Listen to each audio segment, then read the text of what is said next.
Well, good Sunday afternoon, grandchildren. We're to another Sunday afternoon with another weekly Bible memory verse.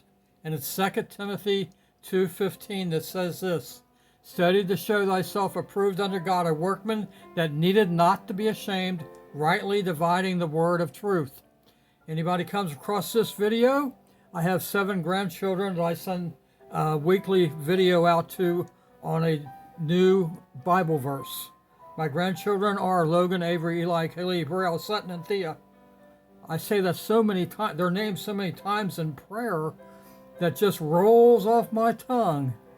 Logan, Avery, Eli, Kaylee, Braille, Sutton, and Thea. Logan is at University of Cincinnati in the computer engineering program. Avery is a senior, will be graduating, and is presently looking for colleges at the present time. And then we have Eli, who just had a birthday, and his sister Kaylee will both be attending Nagel Middle School.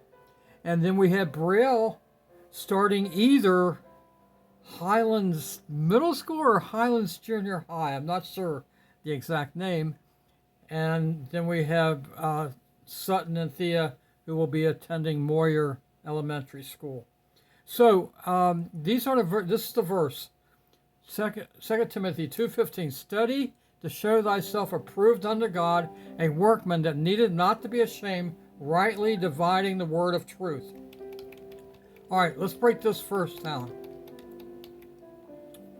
Study, very important. When you just don't read the Bible, you don't skim the Bible, you study the Bible. You match verses against other verses. The best commentary on the Bible is other verses in the Bible that gives you added meaning. So you study to show thyself, you show yourself in God's approval. You want to be approved to God. Why? Because He's your authority. He's your highest authority. That you want to be approved by God in what you're doing. That you're taking time to study and read and memorize and share His Word. It's that valuable to you. And then God, you'll be approved by God. A workman that needeth not to be ashamed. We don't have to be ashamed of God. We can have a relationship with God through one way. Believing on His Son, Jesus Christ, who died because of your sin. He died to pay your debt of sin. He shed His blood on the cross. He died, they buried Him, and He rose again 3 days later. Let me tell you something. I hear preachers after preachers after preachers. They preach for 50 minutes and it's all good preaching until they get to the end and they give a weak gospel. They leave out the blood, they leave out the resurrection. There is no salvation without the blood and without the resurrection, preachers. Heard it again today. Study to show thyself approved unto God, a workman that needeth not to be ashamed, rightly dividing the word of truth. You have to understand the Bible is written to Jews and the Gentiles. So when you read, you have to know, is this verse applying to Jews or to us Gentiles? Is the verse applying to grace or law? There's grace and there's law. The Old Testament and through the books of Matthew, Mark, Luke, and John, and part of Acts, is all on the law of God, obeying the law. But we're under a new dispensation. It's called grace.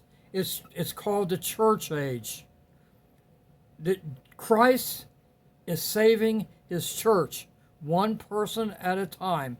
And when the church is filled with believers, and the church I'm talking about, a worldwide one church.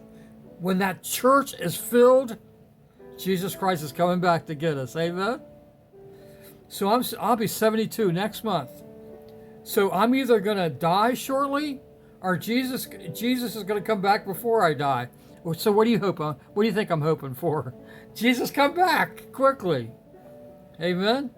So we all should be looking for that return of Christ. So is the Bible talking to the Jews, the Gentiles? Is it talking about law or talking about grace? Is it talking about an earthly kingdom or a heavenly kingdom? That's why you have to rightly divide the word of truth. I know I went a little long today. Love you guys.